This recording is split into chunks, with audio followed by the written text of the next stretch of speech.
yung fruit of the Holy Spirit na last week, yung fruit of the Holy Spirit.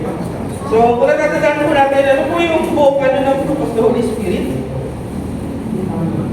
Ano po yung mga fruits?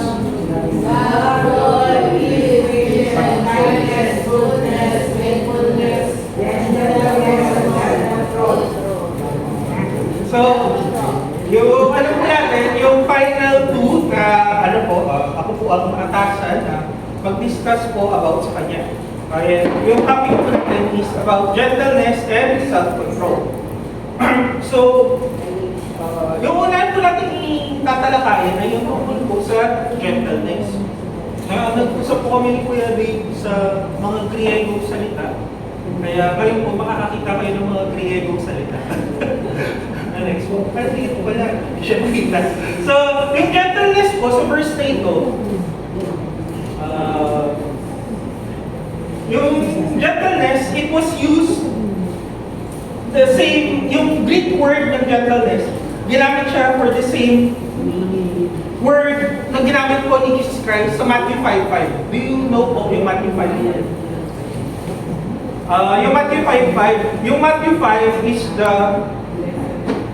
yung mga blessed, ang beatitudes. Pag Katoliko po, pag hindi ko alam kung natatandaan yung Mass, pag-Mass, diba, beatitudes, usually yung maririnig mo yung blessed. Yan yung hindi ko po siya makalimutan. Blessed, sa Matthew 5:5, ang blessed po dito, blessed are those who are meek, for they shall inherit earth. Yung ginamit ng word na meek, that's the same word na ginamit po dito ni Paul sa verse nung dinescribe niya yung fruit of the Holy Spirit. Yung gentleness. The Greek word is paroutis. Ayun, tama si Kuya, paroutis. Yung word na ito, it means being meek or being gentle. Yung nasa isip kasi natin, pag gentle ka na tao, sino dito po yung trending ngayon, yung tinatawag na gentle parenting. Alam niyo po ba yan, yung hindi ka lang very soft spoken pagdating sa anak, nagwawala na yung anak mo, anong sasabihin mo sa anak mo? Please stop that, it's okay. Do not do it like that. I understand your feelings. Ayun yung nasa isip natin pag sinabi natin gentle, di ba? Ang tao man ay magsalita for us, they are very gentle. But in here, pag makita natin yung ibig sabihin ng gentle, gentleness is not just to be soft. It means to be humble. Ayun yung ina-equate niya eh. Na ikaw ay magiging humble, ikaw ay kayong mababa. Loob. Ayun yung virtue ng pagiging gentle. We were always thinking kasi, pag sinabing gentleness, ano ka, hindi ka makabasang pinggan. But that is not a virtue, it's ano yung hindi ka makabasang pinggan? It's your kilos eh. Parang, hindi siya attitude eh. Ano, behavior siya. May mga tao kung mahigpit kumilos, ngunit hindi sila gentle, karapal silang magsalita. Meron pong mga ganon. Yung lokohan ko parati pag si pastor ko kasi ilong. Mahinig, pero matalim ang dila. May mga ganon po, di ba? May yung loko ko parati sa mga ilong ko, di ba? Sasaksakin na kita. Which is true. Meron pa akong friend. But he's very soft-spoken. But when he talks, it's very rough. So it does not mean na soft ka magsalita, gentle ka na. In the Bible, gentleness means you need to be meek, mababa. It's not, yung pag sinabi mong gentle ka, you are not volatile. Alam niyo po yung volatile? May mangyari, may tao, may circumstance na mangyari, wild ka na agad. Sa chemistry, a volatile reaction, drop ka lang ng water, mahipan ka lang ng hangin.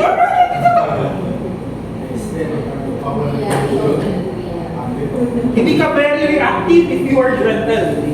It's not easy to be swayed. Yung mag-gentle ka, hindi ka madaling masway ng pangyayari. Sa traffic, sa mga circumstances sa buhay, sa problema, yung mangyari kay Tita Malu, ang hirap maging gentle nun. Mag-flare up ka kaagad. Di ba? Gentleness is those things. It's not to be swayed easily by your emotions, but to be fair, to be kind, and to have self-control in your emotions. Tandaan po natin, being gentle does not mean that you are agreeable to anything. Ano ibig sabihin ng agreeable to anything?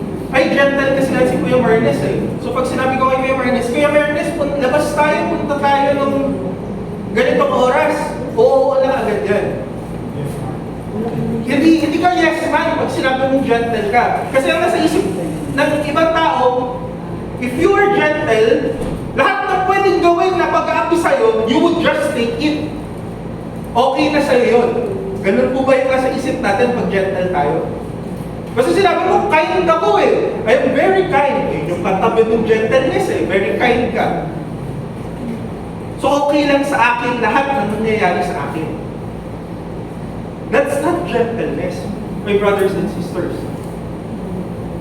Kasi pag sinabi mong gentle ka, meron kang sarili mo, paninindigan.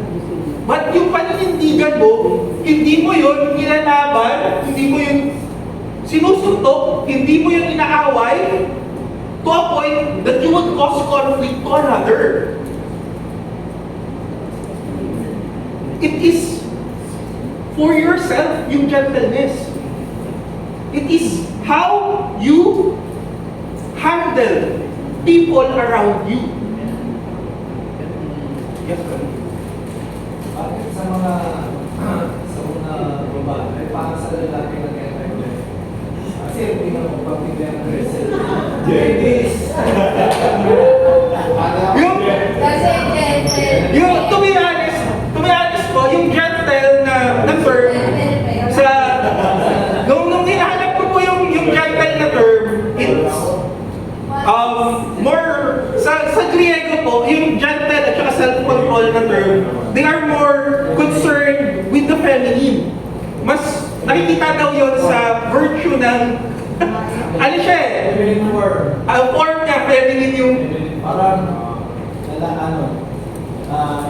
sa Spanish, may feminine. yung feminine more collected siya sa feminine. Tapos nung tinignan ko po yung etymology pa ng gentle, kaya siya naging gentleman, it means that you are born of a higher status. Hindi lang po siya sa pagiging lalaki. Kasi that is how, kaya ko po sinasabi na it means that you are not agreeable to anything. Kasi it means that you have a higher status. Mas pinanganak ka sa mayaman na posisyon, kaya hindi ka sa kanila pumapatol. Ganun yung idea ng gentleness. And because gentle ka, hindi dahil mayaman ka, pinanganak ka sa mayaman na status, ikaw ay magyayabang na sa iba, ayaw mo pa rin sila abutin. Kaya sinabi na, yung combination ng gentleness and meekness, halos same sila sa Bible. Kaya ang sinabi, when you have the fruit of the Holy Spirit, nagkaroon ka ng gentleness, ikaw ay mataas ng nilalang. Hindi mataas yung hindi ka mahangin na tao, hindi ka mayabang, hindi ka mapagmataas, kundi meron ka ng certain standards na hindi ka na madali mas-weigh upon those things. Di ba?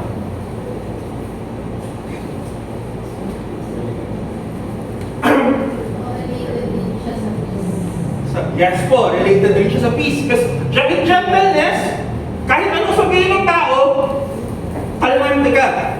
Hindi ka madaling magalit, you are dead. Kaya ano siya sorry po pag medyo matagal yung pero ano siya kasi kasunod nito, magkadikit po to, gentleness and self-control. Bakit mo sinasabi na magkadikit? Kasi when you have gentleness, kaya mong i-control, you have the self-ability to control control your emotion. Nare-restrain mo yung sarili mo to be swayed sa mga pangyayari ito. And for us humans, it's very difficult to do, di ba? Favorite ko yung meron po akong kakilala, nag-order sila ng Jollibee. Pag-order nila kayo ng Jollibee, sinabi sa kanila ng waiter, "Ma'am, yung chicken joy po, aabutin po ng 15 to 30 minutes." Kasi po frozen pa po lahat nung, naubusan po kami ng manok, frozen pa po yung manok. So, ngayon po sinabi nila, "Sige, uwiin po namin." Nagugutom na po yung isa sa kanila. Sabi niya, nagugutom na ako, pumunta ako sa kabila para bumili. So, pagkabili, madalit sabi, nakain sila sa kabilang restaurant. Nung pagkadating ngayon nila, nakita sila ng waiter. Ay, tayo lang yung waiter, pagkakita ng isa. Yung kasama po nung isa, pinuntahan bigla yung waiter. Sabi niya, "Ano ba naman yan? Bakit yung frozen, hindi ka nilalabas?" Wala siyang gentleness. Bakit wala siyang gentleness? She was easily swayed by the things that she agreed upon, and dahil hindi nangyari yung gusto niyang mangyari. Hindi ganun yung gentleness. It means na, okay, maghihintay ako, hindi ako madaling masway. But for us humans, madali tayong masway ng ating emotions. Madaling may magsabi lang, masisway ka, mag-iiba yung pag-iisip mo, nagagalit ka na agad. Diba? Being gentle means that you are humble, that you are able to reach them, and you are not volatile sa pagdating ng mga bagay. Meron akong picture. Kakilala niyo po yung isa. Si Incredible Hulk. Si Hulk, yung attitude ni Hulk sa comics, pag nagiging Hulk siya, si Bruce Banner is very mahinhin na tao, kasi Hulk, very siya. Aggressive. Very volatile siya na tao, wala siyang kaibigan, wala siyang kaaway, ganun siya sa comics. To be honest, yung mga friends ko tawag sa akin Hulk. Kasi pag hindi po malaki. Pag nung college po kasi kami, yung nagiging problem ko nun, lahat ng tao, kasi po kasama ko nun sa dorm, matatalinong tao, mga matatalinong nilalang. So kahit hindi ko po kakilala, pupunta bigla ng dorm. Papasok sila bigla ng dorm. Ako po, magiling ako mag-boxers lang, kasi mag-pinagigit sa dorm. So magugulang bigla, pagkalabas mo ng singar, may ibang tao, bakit ka nandito? Tapos biglang kakain ang pagkain mo. Tapos uupo doon sa upuan mo, hihiga doon sa kama mo. Ang liit po nung dorm namin. Tapos ang iinit pa nila bigla. So imbis na mapag-aaral ka, mangyayari sa'yo, "Ano naman ito? Bakit ganyan yan?" So, napansagan ako. Kasi pag daw ako, Bruce Banner daw ako, pag okay lang, sabi, sige. Pero pag sumobra ka na, ako yung muna magsasabi sa kanila, "Pwede, umalis. Alis. May assignment kami, hindi ako makagawa ng assignment. Alis! Sabi na sa akin, "Yes, si Hulk yan.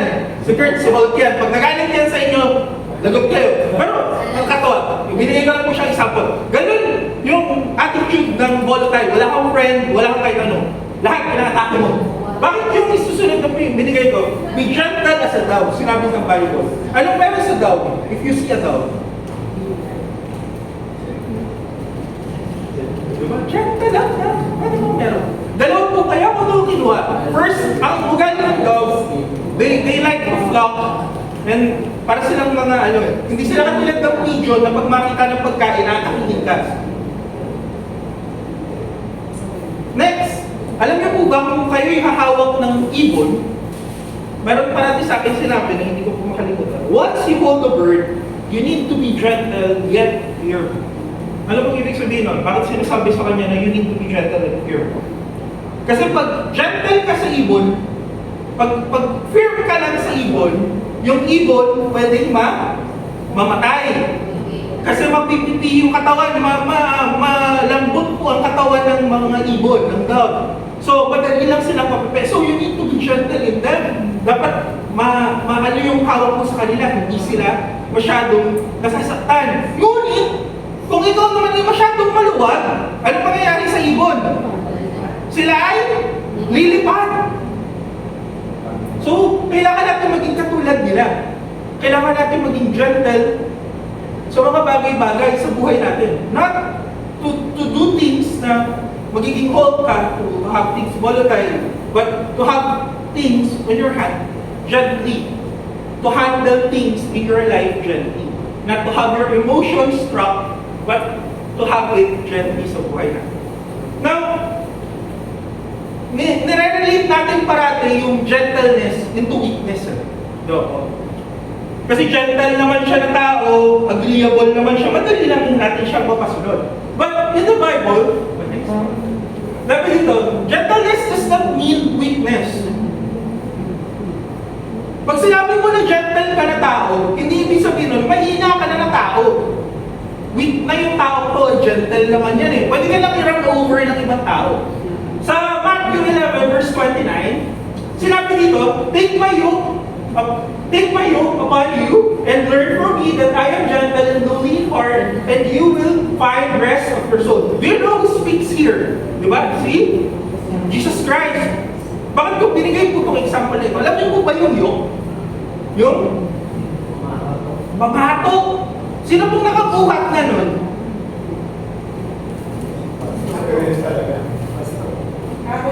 Kahoy po yun na mabigat.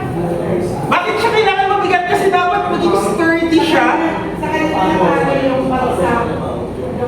Tayo yung balsa na hilain ng Kalabaw. Hihilain.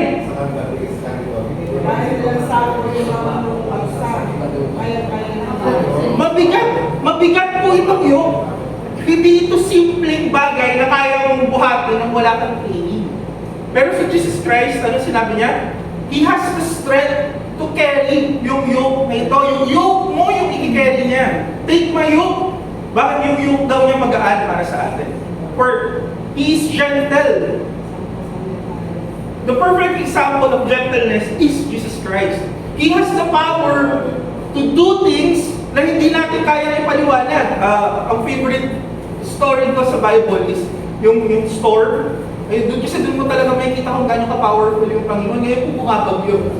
Ang lakas ng hangin. Kaya mo bang sabihan sa hangin, tumigil ka! Nalulunod na yung mga tao sa Pilipinas! You cannot tell that to a storm. Kahit gano'n ka kapangyarihan ng presidente, kahit presidente ka pa ng kahit anong bansa, hindi mo pwedeng sabihan sa bagyo, tumigil ka. Wala pong ulan. Kinalaban ako na. Labi ng storm, hindi. Lalakas palalo ko. Di ba? You cannot tell that. And yet, in the story where Jesus sleep, natulog si Yesu Cristo sa barko. Bakit? That's how powerful He is. Alam niya na mabubuhay sila sa gitna ng bagyo. Na-try niyo na po bang sumakay ng bagyo? Lang si Tito Noy at si Tito Edward, alam ko na na-experience nila yun. Na pag bumagyo sa dagat, naranasan po namin yun from summer to Bicol po. Buyumahin kami na may ang lalakas po ng alon. Natutulog ako, gumagano ako sa uy! Magigising ka! And yet, Jesus Christ was peacefully sleeping at the time na nagbabagyo. Anong sinabi ng mga disipulo niya? Hindi mo ba, wala kayo ba pakialam na makamatay kami, Panginoon? That's when He commanded the storm to be silent. No powerful man in this planet can command a storm to be quiet except for Jesus Christ. And yet, He chose to be gentle. He shows His gentleness. Nung uhulihin siya, anong ginawa sa kanya nung uhulihin siya? He was mocked. Ginuraan siya. Wala siyang proper defense for himself. Magde-defend siya sa sarili niya. Very biased nung mga Sadduceus at Phariseos against sa kanya. And yet, he was quiet like a lamb. Nung hinuli siya ng mga Roman soldiers, si Peter, anong ginawa sa tainga? Kinatok. Pag ako huhulihin ako, at alam kong mali yung paghuli sa akin, tapos tinagay yung tao, sasabihin ko, ako tiga sa'yo. Pero ano yung sinabi ni Jesus Christ? Lower down your faith and He healed the man. That's a sign of gentleness. You are strong, and yet you choose to be kind, to be merciful, and not to be swayed by your emotions. Kaya ba natin to? No, hindi natin to kaya ng isa. Kaya nga sinabi, fruit of the Holy Spirit. So, sino yung kailangan mo para magkaroon ka ng gentleness? Yung ano tayo, English, context clue. Anong sa English, para magkaroon ng fruit, anong kailangan mo? Yung Holy Spirit. If you want this type of gentleness, you need the Holy Spirit. So, ayun po, to have control over your emotions and not to be rude, not to be rude or but to be like Christ. May strength, may power, and yet He always chooses to be kind, to show mercy, to show grace, and not to be swayed by the circumstances. Next, yung huli po is self-control. Self-control, sinabi mo self-control sa Greek word enkarete. Sorry po yung ano, but it means self-training or self-discipline. Bawal self-training. Sorry. It means self-discipline. And when we hear self-discipline, the first na nasa isip mo parate, mga atleta, yung athletes, ang athletes po, for them to be an athlete, dalawa yung kailangan nilang gawin for them to be an athlete. First is yung training nila, everyday training, everyday na tatakbo sila, everyday yung discipline nila, grabe. Yung araw nila, pag may training sila, na ano yan, ganitong oras dapat tumatakbo na ako, ganitong oras dapat kumakain na ako, ganito. Naka-block na yung buong araw nila for their training. The next part of their training is that they curb their appetite. It's very important for them to eat what they need to eat and not to eat what they don't need to eat. Sino dito mahilig ng midnight snacks? Yung self-indulgence, malungkot ako ba yun kaya magmamakdo ka? Naman ako kaya mag-jollibee ako. Nag-crave ako sa ganito. Nagkaroon kami ng nanalo sa ganito. Na-promote ako. Natapos namin yung project na to so that I would buy these things. Athletes would curb that. They would restrain themselves from doing those things. Bakit? Kasi may alam sila na tatakbuhin. May alam sila na kailangan nila manalo. Once na hindi nila ito nagawa, masisiro sila. Yung favorite ko po na nakikita ngayon is yung F1. Sino po may alam ng mga F1, yung driving? Alam niyo po, pag nag-F1 kayo, dapat pala fit ka. Dapat physically fit ka. Alam niyo po kung bakit? Kasi may weight yung katawan mo. Yung weight mo, nagdadagdag sa drag ng sasakyan. So pag mabigat yung katawan mo, kung katulad ako, pumasok ako sa F1, kahit gano'n makabilis yung sasakyan, mabagal pa rin siya. Kaya kailangan nilang maging mapayat, kailangan nilang maging fit. We Christians need to do the same thing. We need to curb our appetite for sin. Curb your appetite for sin. Lahat po tayo natitay. Lahat tayo nagkakasala. Pero anong sinabi niya? Self-control. It means self-discipline and self-training. Ibig sabihin, kaya mong restrain yung sarili mo not to do these things. Kaya sinabi ko po kanina, gentleness and self-control magkadikit eh. Di ba? If you have self-control, sigurado po ako, magkakaroon ka rin ng gentleness. You would choose not to brag about your achievements, but to show how good God is in your life. Ngayon yung mga example po ng self-control. Does this mean that we do not sin? Sinabi po ng Romans 7, 15 to 20, kung alam niyo po ito, ano sinabi ni Paul? Ito yung kanta eh. Feeling ko dito talaga kinuha yung kantang yun eh. Gusto kong gumain, pero di ko magawa.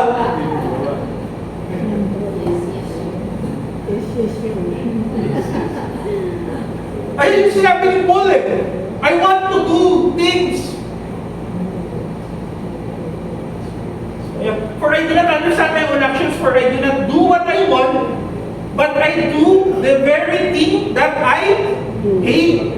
Kasi nasa flesh ka pa, nasa katawan ka pa. So yung sin, nagtitake root, nagkakaroon ka pa rin ng kasalanan. So yung self-control, hindi mo pa rin siya kaya, tawag ito, nag-fall pa rin yung self-control natin. So paano mo gagawin na, paano mo gagawin? Anong gagawin ko, Lord? Kasi mawawalan ako ng self-control eh. Nagkakasala pa rin ako sa kasalanan. Yung appetite ng sin, malakas pa rin sa akin. How do we do it? Balik po tayo sa sinabi ko. Fruit of the Holy Spirit. You need the help of the Holy Spirit. To have self-control, you need to have the help of the Holy Spirit. Hindi ko sasabihin ko sa inyo na self-help na train yourself na umiwas ka parati sa kasalanan. Kasi there will always be a point in time na ikaw ay matatem.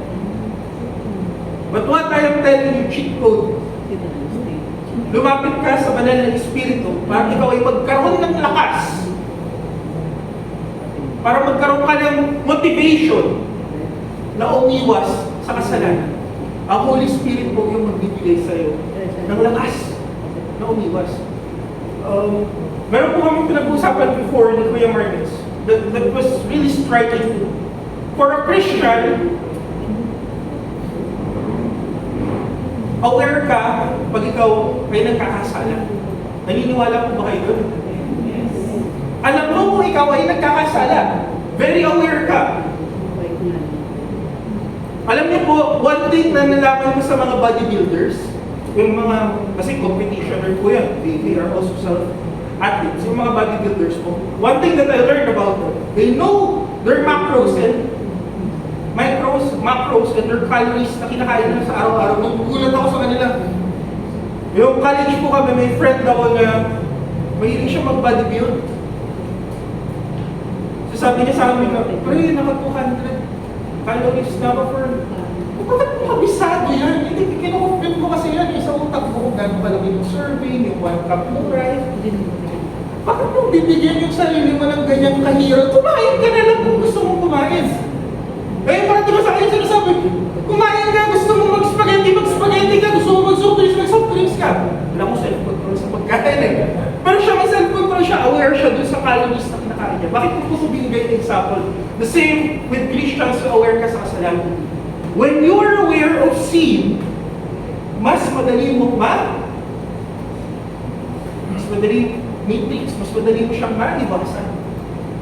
Pag napanood ko diba yung matrix sa slow mo, the same with sin. Pag ikaw ay malapit sa banal na Espiritu, at yung banal na Espiritu ay nasa sa iyo, pag nakikita mo ang kasalanan, ayan na, patempt na siya, palapit na siya sa akin. Lord, ayan na pala yung sin. Anong gagawin mo? Pupunta ka pa ba? Tatakbo ka pa ba para lang mapamahaan ka ng kasalanan? That's the time that you can dodge. Kasi malapit ka sa Panginoon. Malapit ka sa awareness. Binibigyan ka niya ng awareness.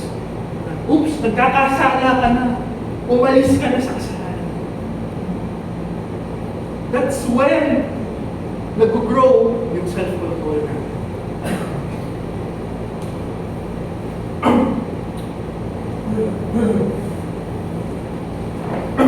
So, my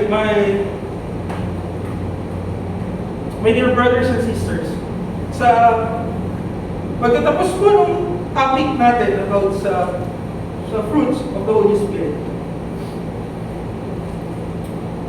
to be honest, yung fruit ng Holy Spirit, balik-balik ko sa parang ko sinasabi natin, to have this fruit, you need to be close to the Holy Spirit. So kung gusto mo magkaroon ng malakas na fruit na ito, kailangan mo maging kakabit parate yung Panginoon. And when naging kakabit mo yung Panginoon, everything else na pinag-usapan po natin few Sunday schools ago, balikan mo na, ano nga po ulit yung fruit of the Holy Spirit? Love, joy, peace, patience, kindness, goodness, faithfulness, gentleness, and self-control. If you want all of these aspects, kailangan natin lumapit sa banal na Spirit. And when we go closer to the Holy Spirit, yung fruit na binibigay niya sa atin, lalo lumalabas, lalo nag-aakto. If you fall, pag ikaw ay nalaglag, pag feeling mo nalaglagan ka ng fruit, paratingin yung bill, paano na pag maglalaglag yan lang? Sinabi, He is faithful and just. Kaya ka niyang patawarin, kaya ka niyang pabalikin. Huwag mong antayin na tuluyan kang mawala. Tuluyan, anong ibig ko sabihin na tuluyan kang mawala? Tuluyan kang mawalan ng paglasa sa banal na Spirit. Mahiya ka ng mahiya na yung kasalanan ko na sa akin na. Huwag mong antayin yun. Pag naramdaman mo na, ano po sinabi ko, may awareness ka na sa kasalanan. Go back to Christ pag ikaw ay nagkasala. Mabait po ating Panginoon. Para siya magbibigay ng pangkatawan. Pero huwag natin abusuhin. Ayun po yung kailangan na. Huwag mong abusuhin. Mabait si Lord, pero huwag mong abusuhin. Kaya ka nga nag-grow ng fruit of the Holy Spirit. For us to be holy and to be with Christ. Favorite ko yung last, i-close ko po nung last part, nung verse 20. Kasi usually nakakalimutan po natin. Against such things, there is no walang batas against sa mga bagay nito. So fruits of the Holy Spirit, walang against sa mga bagay nito. Important yung law. Bakit yung law? Ano bang meron sa law? Saan ka nag-fall? Saan ka nagkasala? Sa law. Hindi yung ano. Law sa Pilipinas, law sa Amerika, law ng Panginoon, hindi sila against about these things. And these things are the fruit of your salvation. Yung pag tinanong po si Jesus Christ, pumasok sa iyo ng Kristo. Kaya parati tayo mag-clean sa akin. So, mag-close po ako, may mga reflections po dito. Ito na po kayo napasagot, sorry. Yes? Ayun po, may mga questions po dito.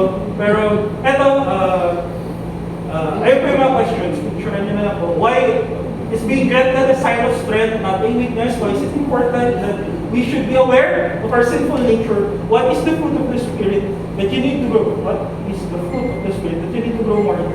So, ayun po yung mga questions po natin. Kung meron pa po mag-share, kuya. May isang word kasi. Sorry, kung tagpao. Ano lang, may few items lang ako. Few items lang, siguro dalawa lang. Yung isa good word is allow.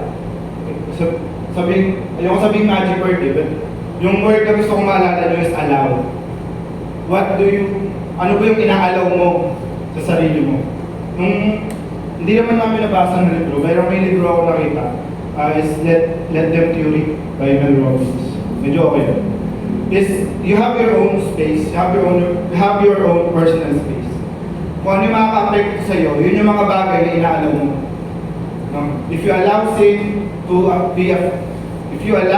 affect your life, and then you're letting sin to affect your life. Kaya sinasabi ko is, you do not allow sin to enter your life. Kasi, ikaw din ang may control niya. Pangalawa, is yung may tatawag tayo sa aeronautics na 60-degree rule. The 60-degree rule. Kailangan ko nakita nyo yun. Kasi, ito di ba 0 degree yan? And, yung 60 kaya tinatawag ng 60 kasi, nag-constitute na ng 1 hour. So, for every hour, yung airplane ay lumilihis sa landas niya by 1 degree. Sipin niyo 1 degree lang. Sa isang oras, ilang degree na yung ililihis niya? 60 degrees na yun. And gano'ng kalayo yung 0 degree sa 60 degrees? Diba? Kung 0 degree yan, na dapat, ito yung patutunguhan niya. And ito yung pinagmulan niya, for every hour na lumilihi siya, saan siya napupunta? No, nawawala siya or lumilihi siya sa mismong pupuntahan niya by 1 degree per hour. Kaya isipin nyo, yung self-control, it's not big. It's macro, it's micro. For the things that you allow yourself to do, even the smallest thing that you allow yourself to do and you do not allow yourself to do. Katulad ng kunwari, oras mo sa oras mo ng prayer sa prayer fasting. Siguro, busy ako ngayon, siguro okay lang na di mo siya gawin. For those micro things that you do not do, na nag-accumulate at nag-accumulate yan. Habang hindi natin napapansin na lumalayo na tayo sa goal natin, lumalayo na tayo sa dapat natin patutunguhan. O yun lang po, maraming salamat. 7 o'clock na doon. Thank you po. Meron po po. Kabila. Kasi Last, ano lang po, reminder, natutunan ko, alam naman po natin yung Trinity, di ba? Father, Holy Spirit, Son. Naniniwala po tayo na sila ay Diyos. Tatlong persona, pero iisa sila.